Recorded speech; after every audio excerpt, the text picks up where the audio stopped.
오늘도 하나님 앞에 나와 예배하는 여러분 모두를 주님의 이름으로 축복합니다. 그리고 오늘뿐만 아니라 이 한 주간에도 여러분의 삶과 또 가정과 기업 가운데 하나님의 은혜와 평강과 하나님의 복이 넘치게 되기를 주님의 이름으로 축복합니다. 축복합니다. 주님의 이름으로 축복합니다. 할렐루야. 하나님이 하실 일을 기대하십시오. 기대하세요. 거기에 여러분은 놀라운 간증을 하게 될 거예요. 자, 오늘 저는 여러분과 함께 고린도전서 7장 말씀을 통해서 재혼에 대한 말씀을 나눕니다. 오늘도 하나님의 음성이 우리의 심령에 들리고, 그리고 이 하나님의 말씀에 우리가 순종하고 결단하고 나아가는 그러한 말씀이 움직이는 그러한 삶이 되기를 원합니다. 주여 말씀하여 주옵소서. 자, 그 마음으로 우리 하나님 말씀 우리 높이 들고 다 들어보십시오. 저는 여러분의 손에 항상 말씀이 들려있기를 바랍니다. 같이 고백합니다. 시작. 주의 말씀은 내 인생의 빛입니다. 주의 말씀은 내 삶을 변화시킵니다. 주께서 말씀하신 대로 나는 하나님의 사랑받는 자녀입니다. 나는 축복의 통로입니다. 오늘도 주의 말씀에 마음의 문을 엽니다. 말씀하여 주옵소서. 듣고 깨닫고 말씀대로 살겠습니다. 아멘. 아멘. 고린도전서 7장 8절에서 9절, 39절에서 40절. 내가 혼인하지 아니한 자들과 및 과부들에게 이르노니 나와 같이 그냥 지내는 것이 좋으니라. 만일 절제할 수 없거든 혼인하라. 정욕이 불같이 타는 것보다 혼인하는 것이 나으니라. 39절에서 40절. 아내가 그 남편이 살 동안에 매여 있다가 남편이 죽으면 자유하여 자기 뜻대로 시집갈 것이나 주 안에서만 할 것이니라. 그러나 내 뜻에는 그냥 지내는 것이 더욱 복이 있으리로다. 나도 또한 하나님의 영을 받은 줄로 생각하노라.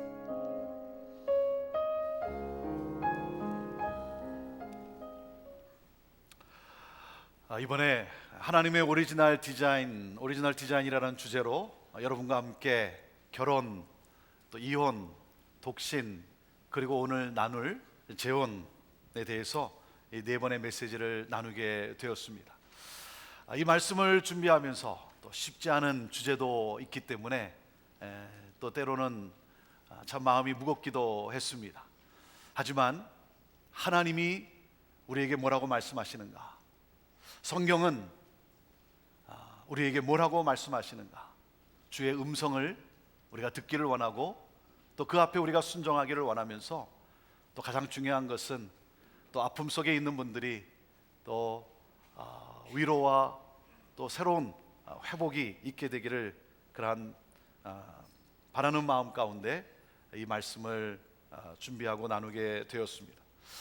제가 이 말씀을, 이 주제를 가지고 나누게 된, 이 내용을 나누게 된 가장 큰 이유가 무엇이겠습니까? 제가 첫날 말씀을 드렸어요. 그것은 바로 이 시대야말로 하나님이 디자인하신 결혼의 순결함과 거룩함을 우리 그리스도인들이 회복해야 할 때라고 생각하기 때문이에요.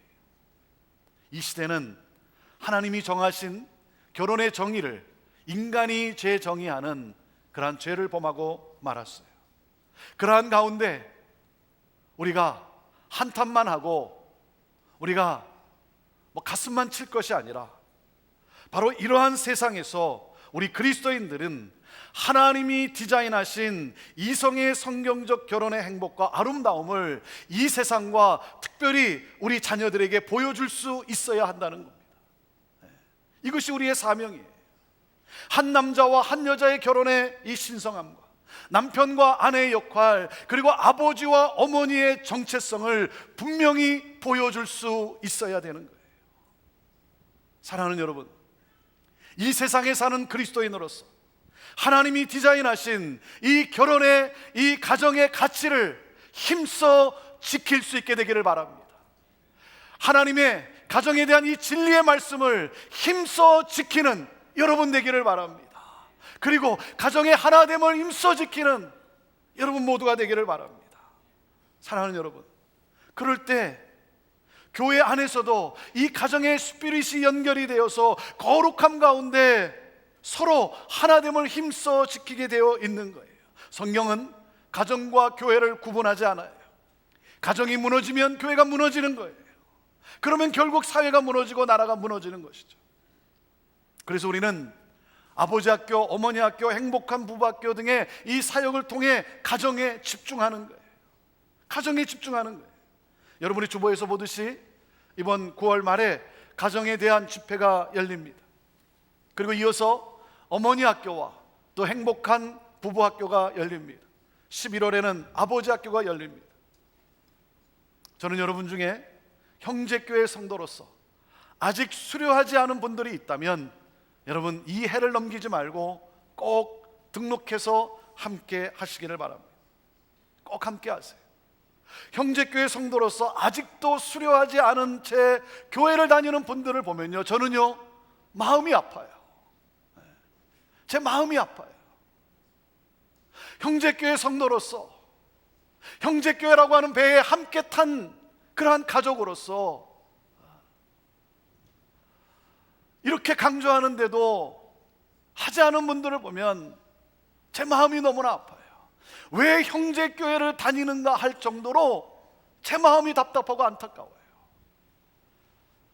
사랑하는 여러분, 제가 지금 무슨 말 하는 겁니까? 꼭 하시라는 거예요. 꼭 하십시오. 오늘 나가시면서 여러분 꼭 등록하십시오. 그리고 함께 하세요. 미주 아버지 학교는 올해로 15년이 되었습니다.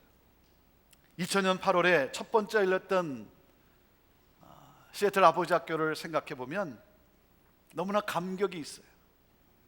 그때 전설같이 전해지는 이야기가 있습니다. 그때 참석한 아버지 몇 명이 술을 끊게 되면서 시애틀에 있던 유일한 한인 술집이 문을 닫게 됐다는 전설이 있어요. 여러분, 이렇듯 아버지 학교는 건강한 남성을 세우고 가정을 든든하게 하는 역할을 해왔어요. 제가 요즘 느끼는 것은 그때에는 내 가정 하나 잘 세워보자는 심정으로 하였던 것 같은데, 하나님은 오늘날 이 시대에 진정한 남성의 모습과 진정한 아버지의 모습을 세상에 보여주고자 시작하셨던 것 같아요. 이제 우리는 거꾸로 가려고 하는 이 세상에 든든한 버팀목으로 서서 그 길이 아니라고 담대히 말하고 올바른 길을 보여주는 일을 담당해야 되는 때가 되었습니다. 우리 자녀들에게 무엇이 올바른 남성과 여성의 삶인지, 무엇이 올바른 남편과 아내의 그러한 역할인지, 무엇이 올바른 아버지와 어머니의 길인지를 보여주는 중대한 역할을 꼭 해야 할 때가 된 거예요. 여러분, 세상이 어두워지면 어두워질수록 작은 불씨도 큰 힘을 발할 수가 있습니다. 이때가 바로 우리의 작은 불씨들을 모아 세상을 밝힐 때예요. 사랑하는 여러분, 내 가정의 회복에서 만족하지 말고 더 나아가 나라와 민족을 회복하는 일에 여러분의 가정이 쓰임받게 되기를 바라고, 계속해서 전설 같은 이야기를 우리 자녀 세대에 많이 남겨주는 그러한 우리가 되기를 원합니다. 오늘 저는 여러분과 함께 재혼에 대해서 메시지를 나눕니다. 재혼이란 결혼 경험이 있는 사람을 말하는 거죠. 재혼에는 사별 후의 재혼과 이혼 후의 재혼이 있죠. 제가 이렇게 기사 내용들을 보니까 요즘은 이 재혼이 가파르게 증가하고 있다고 합니다. 전체 혼인의 34.7%를 재혼이 차지한다는 통계도 있습니다. 남녀의 재혼 이 평균 연령은 40대 안팎인데 요즘은 50대, 60대 이상의 황혼 재혼이 많이 들어가고 있는 추세라고 합니다. 또한 자녀들이나 유산 등의 문제로 혼인신고를 하지 않고 살고 있는 사람들이 많기 때문에 사실상 재혼자들의 비율은 훨씬 높다고 합니다. 남성의 재혼 동기의 순서를 보면 이렇습니다. 외로움을 극복하고자, 상대를 사랑해서, 성생활 욕구 때문에. 여성의 경우는 상대를 사랑해서, 경제적 필요 때문에 라고 합니다. 그런데 여러분, 실제적으로 재혼에 있어서 남성들은 재혼 조건의 1순위로 무엇을 꼽을까요? 남성들은 재혼 조건의 1순위로 무엇을 꼽을까요? 무엇이겠어요? 우리 남성들 한번 대답해 보세요. 여러분 뭘 봅니까? 외모라는 거예요. 외모. 여성들은 돈이에요. 남자의 경제력이에요. 그게 1순위라는 거예요. 외모하고 돈이라는 거예요. 그리고 종교 면에서는 둘 다 달라도 상관이 없대요. 그리고 이 종교는 별로 중요하지 않다라고 생각한다고 합니다. 재혼하는 이유가 무엇입니까? 재혼을 생각하고 재혼하는 이유는 새로운 배우자를 통해 자신의 남은 인생을 행복하게 만들려는 기대가 있기 때문인 것이죠. 그래서 자신을 행복하게 해줄 상대를 찾습니다. 그 좋은 사람을 찾아요. 근데 여러분, 더 중요한 것은 무엇입니까? 내가 좋은 사람이 되어줘야죠. 내가 좋은 사람이 되어줘야죠. 여러분, 그래야 만남의 축복이 이루어지는 거 아니겠습니까? 여러분, 행복은 상대방의 조건에 있는 것이 아닙니다. 행복은 내 안에 있어요. 내 가치관에 있어요. 내 가치관에. 자, 그러면 성경은 재혼에 대해서 뭐라고 말씀하시는가? 재혼의 두 가지 원칙을 나누고자 합니다. 자, 재혼의 첫째 원칙 뭐라고요? 읽어보세요. 첫째 원칙, 그대로 혼자 사는 것이 좋다. 갑자기 실망하는 분들이 많이 생길 것 같아요. 저도 여기서 끝나면 저도 실망할 것 같아요. 자, 8절 말씀을 같이 읽어보겠습니다. 8절 말씀 시작. 내가 혼인하지 아니한 자들과 및 과부들에게 이르노니 나와 같이 그냥 지내는 것이 좋으니라. 사도 바울이 나처럼 그냥 혼자 지내는 것이 좋겠다는 말은 여러분 어떻게 들립니까? 제가 이 말씀을 이렇게 묵상하는데 나처럼 혼자 지내는 것이 좋다, 이 말이 제게 어떻게 들리냐면 이렇게 들려요. 재혼에 대해서 신중하라, 이렇게 들려요. 재혼에 대해서 신중하라. 여기 말씀을 보면 혼인하지 아니한 자들과 및 과부들에게 그랬어요. 여기서 말하는 혼인하지 아니한 자들, 이 아가모스라고 하는 것은, 이 아가모스는 누구를 뜻하냐면 결혼한 경험이 있는데 이혼을 해서 상처를 해서 결과적으로 혼자 된 남자들을 말해요. 그러니까 우리식으로 말하면 호라비들 말하는 거예요. 호라비. 그러니까 사도 바울이 이렇게 말씀합니다. 내가 호라비와 과부에게 말하는데 나와 같이 다시 결혼하지 말고 그냥 지내는 것이 좋다. 그렇게 말하는 사도 바울의 심정에는 이런 이유가 또한 있기 때문이기도 합니다. 어떤 심정이 있냐면 이런 거예요. 잘못된 동기로 아내를 버리는 그 이혼을 방지하게 하기 위한 목적도 있어요. 아내를 버렸으면, 이혼했으면 혼자 살아라 이거예요. 그럼으로써 무엇입니까? 이혼하지 말라는 거죠. 잘못된 동기로 아내를 버리지 말라는 거죠. 왜냐하면 그 당시 사회적 분위기는 마치 이렇습니다. 결혼하기 위해서 이혼했고 이혼하기 위해서 결혼했다라고 할 정도예요. 그렇게 타락했어요. 무분별했어요. 그래서 이혼을 방지하기 위한 그런 목적이 있는 것이죠. 또 그리고 사도 바울이 나와 같이 그냥 혼자 지내는 것이 좋다라고 말하는 또 하나의 이유는 혼자 지냄으로 다시 남편이나 아내와 화해하고 재결합할 수 있기 때문이라는 거죠. 성경은 재혼을 반대하지 않아요. 사별한 자의 재혼은 인정합니다. 하지만 이혼한 자의 재혼에 대해서 뭐라고 합니까? 여러분, 이혼에 대한 원칙이 뭐예요?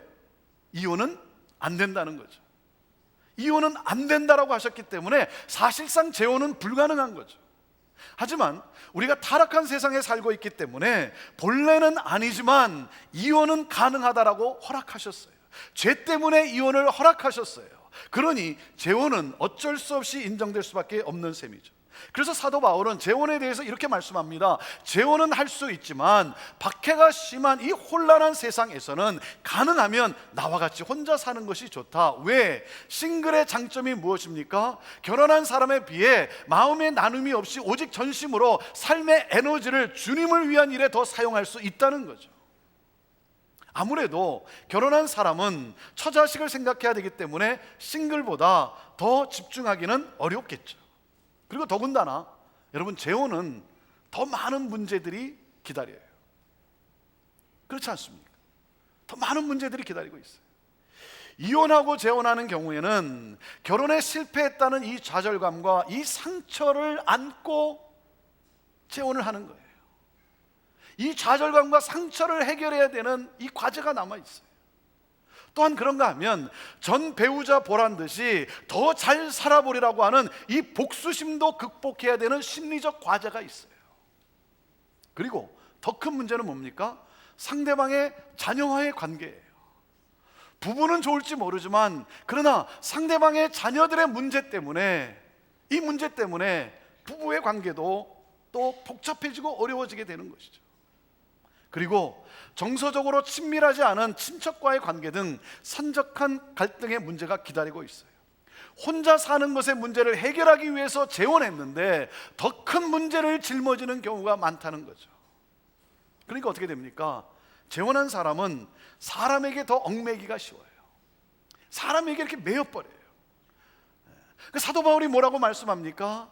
이제 얼마 남지 않았는데, 이 세상은 이제 곧 지나가고 때가 얼마 남지 않았는데 하나님 앞에 서야 할 때가 가까이 다가오는데, 사람에게 매여서 모든 에너지를 문제 해결하는 데 쏟다가 주를 위해 무엇을 했는지 아무 스토리가 없는 허망한 삶이 되기가 쉽다는 거죠. 그래서 성경이 일관되게 강조하는 것은 무엇입니까? 그대로 살아라는 거예요. 헤어졌으면 그대로 지내라. 단 조건이 있다는 거예요.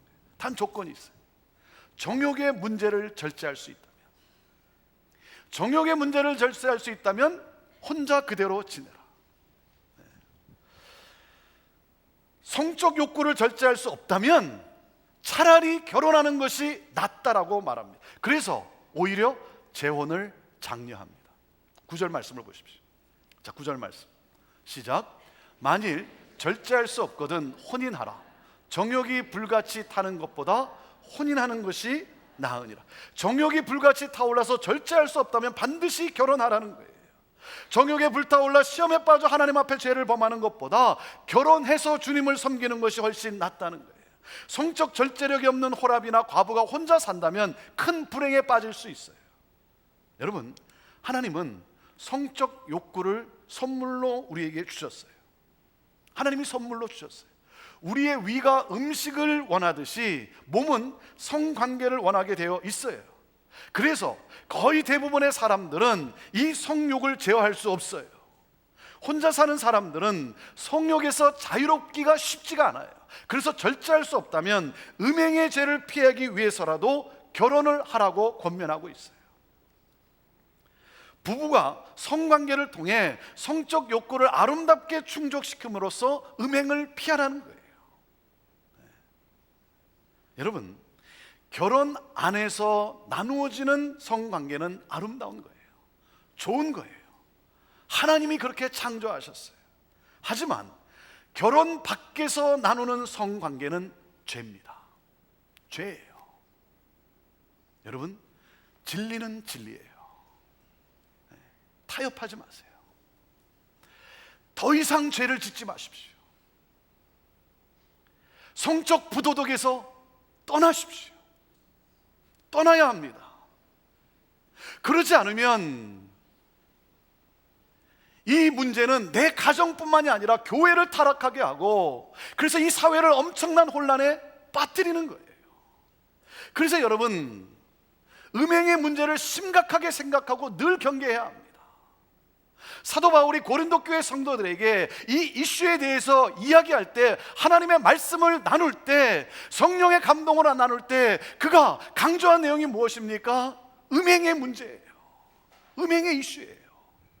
이 음행의 문제를 심각하게 생각하고 경계해야 한다는 것입니다. 저는요, 이 문제가 얼마나 위험한가를 저는 잘 알아요. 제가 부교육자로 섬기던 교회가 있었어요. 89년에 교회가 개척이 되었고, 담임 목사님의 열정과 그 헌신과 함께 교회가 성장하고 부흥하면서 얼마 되지 않아 좋은 건물도 구입하게 되었어요. 당시 그 지역 사회와 교계의 큰 이슈가 되었어요. 큰 화제가 되었어요. 저는 그 교회 부교육자로 섬겼다는 것을 자랑스럽게 여겼어요. 95년에 제가 서울 온누리교회로 사역지를 옮기고, 그리고 96년 여름에 휴가차 방문했을 때 그 교회는 큰 혼란 속에 빠져 있었어요. 담임 목사님이 부적절한 관계로 스캔들이 났어요. 그리고 그것은 담임 목사의 문제로 끝나는 것이 아니라 교회 안에 성적 타락의 전염을 가져왔어요. 여기저기서 부적절한 관계가 이루어지고, 그래서 가정이 흔들리고 깨어지고, 담임 목사님은 쫓겨나고 교회는 산산조각이 나고 말았어요. 그래도 함께 몇 년 동안 함께 땀 흘리며 수고하며 주의 일을 위해 애쓰며 하나님의 은혜 가운데 교회가 성장하고 부흥되고, 그래서 그 지역사회와 교계에 큰 뉴스거리가 되었는데, 그런데 그 교회가 지금 20년이 지난 지금에도 아직도 그 후유증에서 헤어나질 못하고 있어요. 제가 가끔 그 교회에 대한 소식을 들을 때마다 지금도 너무나 안타까운 거예요. 가슴이 아픈 거예요. 한 목회자의 타락이 교회를, 하나님의 교회를 산산조각 냈어요. 사랑하는 여러분, 저를 위해서 기도해 주세요. 저를 위해서 기도해 주세요. 저 또한 별 수 없는 연약한 존재예요. 별 수 없는 연약한 인간이에요. 그래서 여러분이 저를 위해 기도해 주세요. 사탄은 저를 무너뜨리면 교회가 무너진다는 것을 너무나 잘 알아요. 제 아내가 저한테 늘 하는 말이 있어요. 당신만 잘하면 돼. 당신만 잘하면 돼. 사도 바울은 우리에게 이렇게 권면합니다. 혼자 살면서 주를 위해 많은 일을 하는 것도 좋지만 주님 앞에 순결함과 거룩함을 지키는 것이 더 중요하다. 정욕을 절제할 수 없는 자는 결혼함으로 시험을 이기고 거룩하게 살며 주님을 섬겨라. 하나님은요, 우리가 얼마나 많은 일을 하는가, 그것보다 하나님이 더 기뻐하는 것은 우리의 거룩함에 있어요. 우리의 그 being, 존재에 있어요. doing보다 우리가 얼마나 많은 일을 하느냐, 그것보다 우리 하나님은 거룩하신 당신을 닮아가는 그러한 거룩함을 추구하는 성도가 기쁨이라고 하는 사실이에요. 재혼의 첫째 원칙, 그대로 혼자 사는 것이 좋다. 그러나 정욕을 절제할 수 없다면 결혼해서 함께 주님을 섬기는 것이 더 좋다. 재혼의 둘째 원칙입니다. 재혼의 둘째 원칙 뭡니까? 한번 읽어보십시오. 둘째 원칙, 재혼은 주 안에서만 하라. 39절 말씀을 같이 보시겠습니다. 39절 말씀 시작. 아내가 그 남편이 살 동안에 매여 있다가 남편이 죽으면 자유하여 자기 뜻대로 시집갈 것이라. 뭐라고요? 주 안에서만 할 것이니라. 새 배우자를 만나는 경우에는 반드시 주 안에서만 하라는 거예요. 여러분, 주 안에서만 하라는 뜻은 첫째, 믿지 않는 자와 결코 하지 말라는 거예요. 불신자와 결코 하지 말라는 거예요. 고린도후서 6장 14절에 사도 바울은 우리에게 이렇게 말씀합니다. 너희는 믿지 않는 자와 멍에를 같이 하지 말라. 의와 불법이 어찌 함께하며 빛과 어두움이 어찌 사귀겠느냐. 저에게 가끔 이렇게 질문하는 분들이 있어요. 목사님, 내가 이 사람과 결혼해서 전도하면 되잖아요. 여러분, 그럴까요? 그렇게 이렇게 또 말하는 분이 있어요. 목사님, 이 사람이 나와 결혼함으로 예수 믿을지 모르잖아요. 그럼요, 몰라요. 아무도 몰라요. 하나님 외에는 다 몰라요. 그래요. 안 믿는 사람이 믿는 사람과 결혼을 통해서 주께 돌아올 수 있죠. 전도가 되어 돌아올 수 있어요. 하지만 지금까지 제가 지켜본 바로는 그런 경우는 극히 드물어요. 돌아오지 않는 경우가 더 많아요. 결혼하기 위해서 주례를 부탁하고 찾아올 때 가끔 보면 이렇게 안 믿는 친구는 이렇게 부탁하면서 제게 이런 말을 합니다. 목사님, 앞으로 제가 잘 믿을게요. 교회 열심히 다닐게요. 저요, 그거 안 믿어요. 그거 안 믿어요. 결혼식 끝나고 나면 안 보여요, 그 다음부터. 여러분, 신앙이 다름으로 인해서 얼마나 괴로워하고 얼마나 고통하는지 저는요, 수없이 보아왔어요. 지금도 보고 있어요. 제 가장 가까운 곳에서 지금도 보고 있어요. 얼마나 고통스럽습니다. 그리고 전도는커녕 있던 믿음도 다 까먹는 경우도 많이 보았어요. 여러분, 하나님은 우리의 안전과 행복을 위해 선을 그어 놓으신 거예요. 이것은 초혼이든 재혼이든 결혼에 있어서 변할 수 없는 원칙이에요. 이건 변할 수 없는 원칙이에요. 여러분, 믿는 사람끼리 결혼해도 얼마나 힘듭니까? 믿는 사람끼리 재혼해서 얼마나 힘듭니까? 하물며 여러분, 다르면 어떻게 되겠습니까? 그리고 주 안에서만 하라는 이 뜻은 둘째, 결혼의 목적은 하나님을 영화롭게 하는 데 있다는 거예요. 재혼하면서까지 믿지 않는 사람을 만나 세상 재미를 누리고자 하지 말라는 거예요. 상대방의 외모와 경제력의 우선순위를 두어서는 안 된다는 거예요. 우리 인생의 목적이 무엇입니까? 하나님을 영화롭게 하는 거예요. 하나님을 잘 섬기는 거예요. 이것이 두 사람이 가진 목적이라면 재혼할 수 있어요. 주 안에서 새 가정을 이루어야 돼요. 여러분, 결혼이 새 출발이듯이 재혼도 새 출발입니다. 예수 그리스도 안에서 새 출발해야 되는 거예요. 두 사람이 주님의 일을 더 힘있게 하고자 하는 이 목적에 헌신이 있어야 돼요. 그리고 주 안에서만 하라는 것은 셋째, 복음을 붙들라는 것입니다. 복음을 붙들라는 거예요. 재혼의 모든 문제를 극복하고 아름다운 열매를 맺으려면 두 사람이 복음을 붙들어야 돼요. 여러분, 제가 말씀드린 대로 우리는 죄가 들어온 창세기 3장 이후에 태어나서 살아가는 사람들입니다. 죄가 들어온 이후에 우리는 태어났기 때문에 우리 안에는 죄성이 있어요. 우리는 죄성을 가지고 태어났어요. 그리고 우리 모두가 다 죄인이기 때문에 우리는 탈선하도록 구부러져 있어요. 그래서 우리 모두는 복음이 필요한 사람들이에요. 그러므로 배우자와의 문제, 자녀와의 문제, 재혼에 산적한 모든 문제를 해결할 수 있는 비결은 두 사람이 뭡니까? 함께 하나님을 힘써 찾는 데 있어요. 하나님을 힘써 찾는 데 있습니다. 기도의 자리에, 말씀의 자리에, 예배의 자리에. 여러분, 오늘도 우리 산부성가대가 무슨 찬양을 했습니까? 하나님의 우리의 주인 되심을 찬양하는 그러한 가정. 사랑하는 여러분, 모든 문제를 해결하고 아름다운 열매를 맺어가는 데는 여러분, 바로 하나님이 우리의 구원자시고, 그리고 예수 그리스도께서 자신의 생명을 주심같이 주심으로써 우리를 사랑한 이 복음을 붙드는데, 하나님을 가까이 하는데 여러분, 거기에 답이 있다는 거예요. 여러분, 하나님을 힘써 찾으십시오. 자, 여러분, 권면합니다. 이번 한 주간 동안 저는 여러분이 새벽 제단을 쌓으면 좋겠어요. 여러분의 몸을 하나님과 함께 한 주간 들여왔으면 좋겠어요. 일어나기 힘든 시간에, 피곤한 시간이지만 아침에 일어나서 하나님 앞에 무릎을 꿇고 여러분 몸을 들여 여러분 기도하세요. 여러분의 가정을 위해서 기도하는 한 주간이 됐으면 좋겠어요.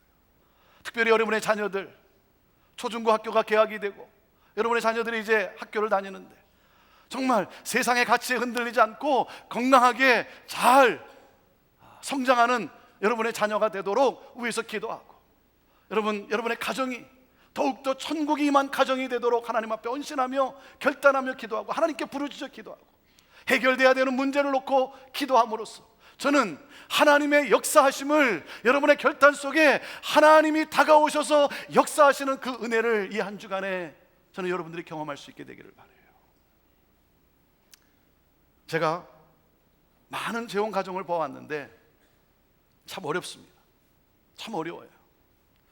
그래서 참 말리고 싶은 것이 재혼입니다. 그렇지만 또 혼자 사는 것도 참 어렵습니다. 혼자 사는 것도 참 어려워요. 그래서 재혼을 권합니다. 재혼을 권해요. 그래서 재혼을 하되 주 안에서만 하라고 하는 이 바울 사도가 권면한 것처럼 저 역시 그렇게 권면합니다. 여러분, 재혼은 더 깊은 의사소통과 신뢰와 이해의 노력이 필요해요. 더 많은 아량과 관용이 절대적이죠. 그런데 서로 기대치가 안 맞으니까 이 맺었던 언약을 쉽게 깨는 경우가 생겨요. 왜냐하면 이 시대를 사는 우리는 마음에 들지 않으면 쉽게 바꾸는 문화에 익숙해져 가고 있어요. 예전에는요, 물건을 한번 사면 여러분 좋든 싫든 그게 끝이었어요. 예전에는 그게 끝이었어요. 그런데 요즘은 마음에 들지 않으면 얼마든지 쉽게 바꿀 수가 있어요. 리펀드가 얼마든지 가능해요. 그러니까 약속에 대한 충성이 없어졌어요. 우리의 무의식 가운데 파트너도 싫으면 바꾸면 그만이라고 하는 이 삶의 한 방편이 되어가고 있어요.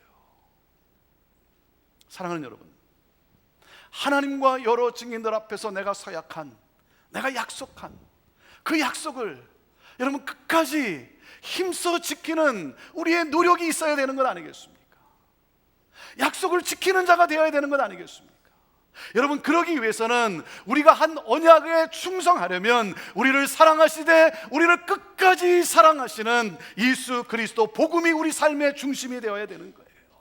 자신의 생명을 주시면서까지도 나를 사랑하시는, 끝까지 사랑하시는 예수 그리스도. 여러분, 그 은혜가 내게 임해야 되는 것입니다. 여러분, 그 복음은 우리를 정결케 합니다. 복음은 우리를 새롭게 합니다. 복음은 우리를 서로 용납하게 하고 용서하게 하고 사랑케 하는 능력입니다. 사랑하는 여러분, 복음에 붙잡히십시오. 하나님의 은혜를 사모하는 가운데, 하나님의 은혜 가운데 여러분 들어가십시오. 복음을 붙들어야 됩니다. 여기에 길이 있다는 거예요. 그것이 오직 길이라는 거예요. 그래서 성경은 우리에게 권면합니다. 재원의 원칙, 주 안에서만 하라. 주 안에서만 하라. 그리고 오늘 저는 공동체를 이루고 있는 여러분에게 권면합니다. 재원에 있어서 교회 공동체의 역할은 참으로 중요합니다. 공동체 안에서 성도들은 재원 가정을 마음을 다해 도와야 합니다. 마음을 다해 도와야 돼요. 여러분, 초혼인 가정도 도와서 잘 살 수 있도록 해야 하지만 재혼 가정은 더욱 그렇습니다. 왜 그렇습니까? 각자가 가지고 있는 짐에 이제 함께 함으로써 져야 하는 짐이 더 늘어나 있기 때문에 그래요. 더 짐이 많아졌어요. 혼자 사는 문제를 해결하기 위해서 재혼을 하지만, 그러나 여러분, 더 많은 문제를 여러분 어깨에 짊어지게 되는 거예요. 그래서 그 가정이 건강하게 세워지도록 온 공동체 식구들이 헌신하여 돌봐야 하는 것이 바로 재혼 가정이에요. 여러분, 재혼한 부부를 색안경을 쓰고 보는 것이 아니라 여러분, 새롭게 출발하는 그 부부관계와 가정이 잘 세워져 가도록 격려와 기도로 함께 해주시기를 바랍니다. 그것이 교회예요. 그것이 공동체예요.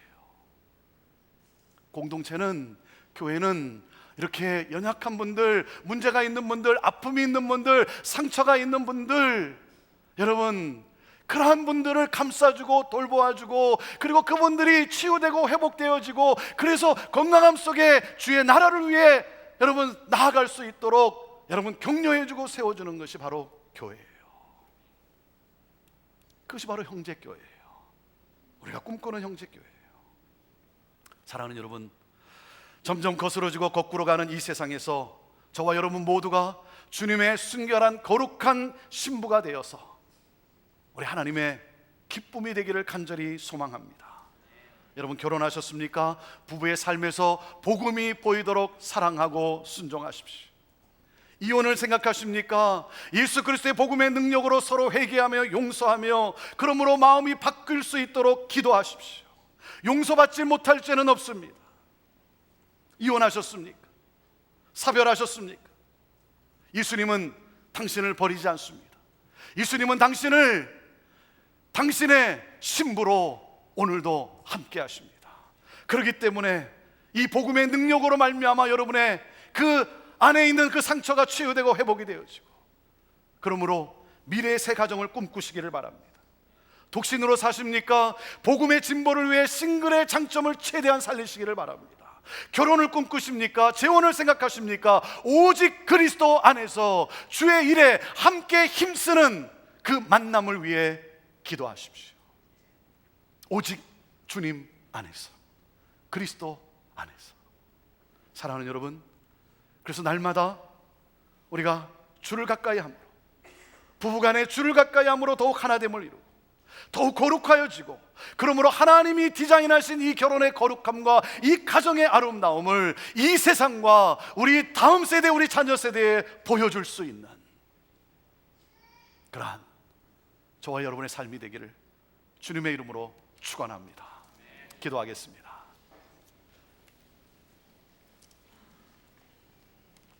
하나님,